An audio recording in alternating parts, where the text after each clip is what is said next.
Halo teman-teman, kami dari kelompok 10, komunikasi antar pribadi, akan membahas tentang komunikasi intrapersonal dan interpersonal. Yuk simak videonya. Sebelumnya kita kenalan dulu yuk. Anggota kami ada Eva Nur Maulida, ada Gina Aulia, dan juga ada Halil Rahman. Nah, yuk kita lanjut ke pembahasannya. Di sini yang pertama, apa sih komunikasi intrapersonal? Nah, jadi komunikasi yang dilakukan oleh seseorang individu kepada dirinya sendiri sebagai dialog pribadi ataupun internal. Nah, berbicara kepada diri sendiri, membaca dalam hati, mengulang apa yang didengar, berbagi kegiatan tambahan dalam hal berbicara dan mendengarkan apa yang dipikirkan, membaca dan mendengar dapat meningkatkan konsentrasi dan juga retensi. Selanjutnya yakni pengertian komunikasi interpersonal. Komunikasi ini berarti sebuah proses dan usaha individu atau kelompok dalam memberi pengaruh dengan menyampaikan informasi atau pesan kepada individu lain baik secara verbal maupun non-verbal sehingga mendapat umpan balik dan terjadi interaksi antar kedua pihak. Komunikasi ini terjadi antara dua orang atau lebih dan sifatnya informal serta membutuhkan hubungan emosional di antara pelaku. Komunikasi ini biasanya terjadi antara teman dekat, suami, istri, sahabat, dan sebagainya. Selanjutnya kita akan bahas tujuan komunikasi intrapersonal. Nah, apa sih tujuan dari komunikasi intrapersonal ini? Nah, tujuan yang pertama yakni menimbulkan kesadaran diri. Yang kedua, rasa percaya diri. Yang ketiga, dapat memanajemen diri. Yang keempat, memotivasi diri. Kemudian jadi lebih terfokus, menimbulkan kemandirian, dan juga kemampuan beradaptasi pada diri kita sendiri. Sedangkan tujuan dari komunikasi interpersonal itu apa sih? Yuk kita simak dulu. Nah, yang pertama mengungkapkan perhatian pada orang lain. Yang kedua, membangun dan memelihara hubungan yang harmonis. Ketiga, mencari kesenangan atau sekedar menghabiskan waktu. Yang keempat, menemukan dunia luar. Dan yang terakhir, memberikan bantuan konseling. Jenis-jenis komunikasi intrapersonal. Apa aja sih jenis-jenisnya? Yang pertama ada konsep diri, persepsi, dan harapan. Yang kedua, jenis-jenis komunikasi interpersonal. Nah, berdasarkan jumlah individu yang terlibat, ada yang namanya diet atau dial dan triad atau trial. Kalau diet, komunikasinya berhubungan dengan 2 orang, kalau trial berhubungan dengan 3 orang. Yang kedua, ada yang namanya berdasarkan tujuan, yaitu ada hubungan tugas dan hubungan sosial. Yang pertama, hubungan tugas berdasarkan keperluan, hubungan sosial berdasarkan keperluan makhluk sosial. Yang ketiga, ada yang namanya jangka pendek dan jangka panjang. Ini berdasarkan jangka waktunya. Tahapan komunikasi intrapersonal. Yang pertama ada sensasi, di mana ini adalah proses awal dari penerimaan informasi yang didasari faktor personal.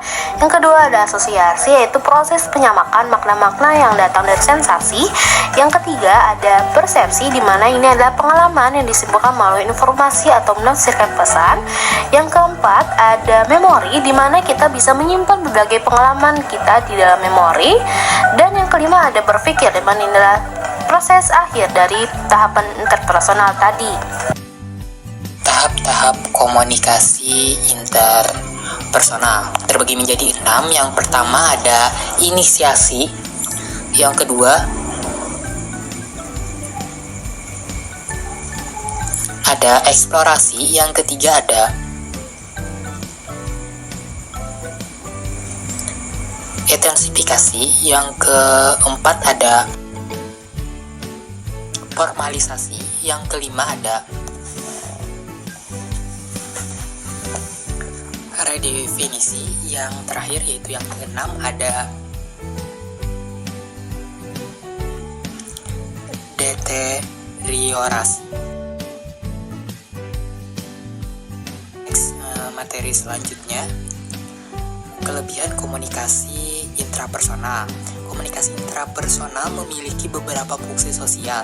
Vokalisasi internal atau berbicara dengan diri sendiri dapat membantu kita mencapai atau mempertahankan penyesuaian sosial. Misalnya seseorang yang mungkin menggunakan self-talk untuk menenangkan dirinya dalam situasi stres, dan orang pemalu mungkin mengingatkan dirinya untuk tersenyum selama acara sosial. Dua, ada kelemahan komunikasi intrapersonal. Kekurangan dari komunikasi intrapersonal yakni karena tidak adanya umpan balik, yaitu percakapan dalam aliran satu arah. Hal ini dapat menyebabkan pengembangan kesalahpahaman dan asumsi yang salah. Kelebihan komunikasi interpersonal. Yang pertama, feedback antara komunikator dan komunikasi akan diterima secara cepat dan melihat pula reaksi komunikasi non-verbal dari komunikasi itu sendiri. Dua, terdapat kedekatan emosional karena intensitas dalam komunikasi. Yang ketiga, tidak memerlukan biaya dalam melakukannya karena dilakukan secara langsung atau kontinu. Yang keempat, bisa mengurangi noise dalam berkomunikasi karena terjadi secara langsung. Bila ada gangguan langsung bisa dikonfirmasi. 5, dapat menyampaikan suatu pesan.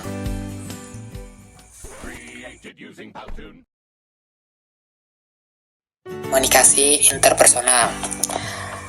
Mengenai efisiensi waktu, yang dimaksud di sini adalah efisiensi waktu untuk bertamu. Setiap orang mempunyai kesibukan masing-masing sehingga untuk melakukan komunikasi tatap muka diperlukan waktu yang tepat agar keduanya dapat bertemu dan melakukan komunikasi interpersonal tatap muka. Kemudian tidak dapat berkomunikasi dengan orang yang ada di tempat yang berbeda karena jangkauan tatap muka ini sangat terbatas sehingga memerlukan media untuk menghubungkan antara satu sama lain agar dapat berkomunikasi.